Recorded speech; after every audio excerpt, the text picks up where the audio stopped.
Hi, this is Tim of the 1916 Company. Welcome and thanks for logging on. If you love this watch, email me, Team Mosso at the1916company.com for purchase pricing and availability questions regarding this watch. And today we regard one of my favorites from Omega, launched in 2013 and made in 669 pieces, as you see here. This is the Omega Seamaster Bullhead Chronograph.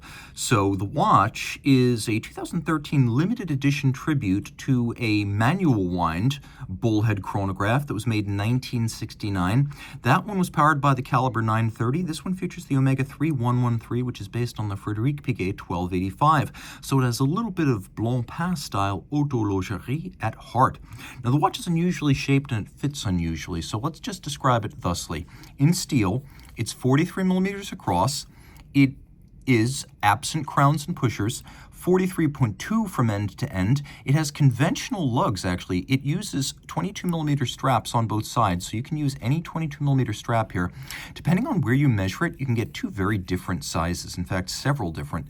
If you measure from this point, which is the lowest point, to this point, which is the highest, you get a burly 18.5 millimeters, but if you measure from the center of the case back to the center of the crystal, which I believe is a bit more realistic, then it is 15.2.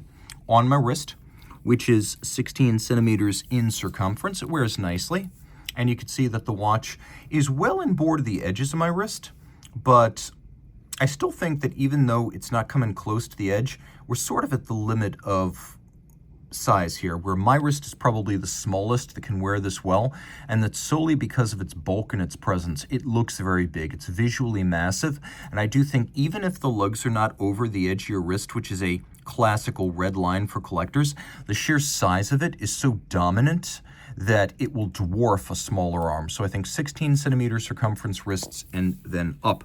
Now taking a look at the strap here, you can see rubberized on both sides for exceptional water resistance.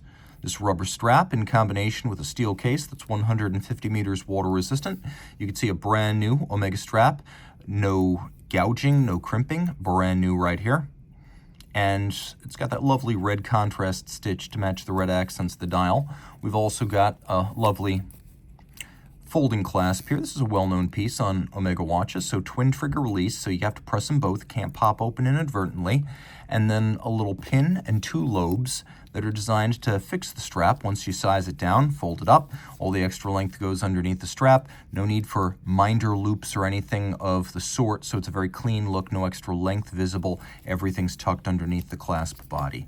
Rolling around the case, for once we can talk about a Seamaster without discussing lyre-style lugs. They're nowhere to be seen, but it is a monoblock case. If you look, there's no separate bezel structure. The case and the bezel are all one, which creates a really massive, uniform, all-of-a-piece integrated look that has zero seams. Everything loads through the back. So the dial and the movement go in through the back here. We have this little multiply knurled trigger, or I guess we could call it a knob. It's really more of a knob. It allows you to adjust the bezel in both directions. No, this is not a dive bezel here. Although the watch is 150 meters water resistant, it's a timing bezel. And while it is calibrated in hours, let's take a quick look at how it appears in the dark. Now you can see that there really is no reason you can't set it relative to hours if that's what you wish to time, or minutes if that's your reference point, and it's easy to do. Taking a look up at the top, we've got an unusual crown. See how there's a little index on the crown right there, that little black index? 1/4 turn, and it pops open with spring action. You start from this position with the black index facing up, and then 1/4 turn locks it down. You can actually spend quite a bit of time trying to screw this crown down if you think it's just threading. You have to specifically slot it in here and then turn it like that. So that's how that crown works, but it's a very convenient system once you become familiar with it. Now the watch has stop, start, and reset just like that. It's really designed to be used either on the wrist or as a handheld stopwatch. So it has both positions viable, wrist or in the hand. And that's sort of the idea of the bullhead design. Now the timepiece, we'll get a little bit closer once more, features a dial with a sort of inverted pyramid. So the pyramids are inverted rather than being a sort of clou de Paris where you have these little hobnails on the dial. You can see it's not a golf ball dial because they're not round. They're little inverted pyramids with 4 facets. And then we've got this sort of frosted, grained-like quality to the center dial. It's not a gloss lacquer. Then we have sunken sub-registers with an azurage or a concentric pattern. It's a nicely symmetrical watch from side to side and top to bottom. We'll take a look at 2 subsidiary functions here. We may as well start the chronograph just so you have something easy to see. The watch does feature hacking seconds. And it also features a quick set for the date. Now the chronograph includes a column wheel to cycle through the functions, and it is a very crisp one. Frédéric Piguet column wheels feel and sound great. Now you can also notice as you start the chronograph up, there's no jump or stagger or leap to the seconds hand. It's a vertical clutch. It's seamless, unlike a lateral clutch.